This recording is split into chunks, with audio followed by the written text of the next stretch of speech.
This is John from USAngler, and today I want to talk to you about the dropper loop knot. It's simply an awesome knot to know because it does a lot of things well.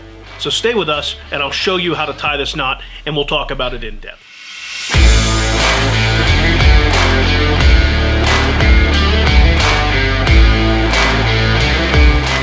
Here's how you tie the dropper loop. You start by placing a loop where you're going to want the final knot in your line. Now the size of this initial loop is going to determine the size of the loop that you end with, so keep that in mind. What you then do is tie a simple overhand, repeating that coil 4 to 5 times. Now I'm not going to do it that many times here just for demonstration. You then create a small extra loop and continue coiling just as you've done 4 or 5 times.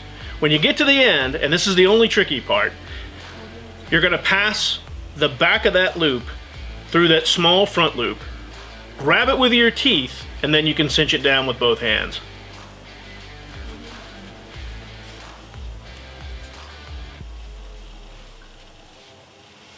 Just like that. Now, I've tied this in paracord so that you can see it clearly, but this knot ties much more easily in fishing line. Now that you know how to tie the dropper loop, let's talk about why you'd want to rely on it. The first reason is that it can replace a 3-way swivel.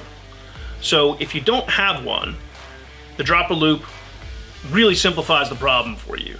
But the other reason you might want to rely on this rather than a 3-way swivel is that the knot that you use to attach your main line or your leader to the swivel can fail. And this knot is generally going to be a lot stronger than that. We'll talk more about strength in a moment. The second reason that you would want to rely on the dropper loop is if you want to run more than one hook, whether that's maybe 2 flies on the end of your line, or perhaps you're running some sort of double rig in saltwater where you need to have 2 hooks. The dropper loop lets you place a second hook anywhere you want on your line relative to your terminal tackle.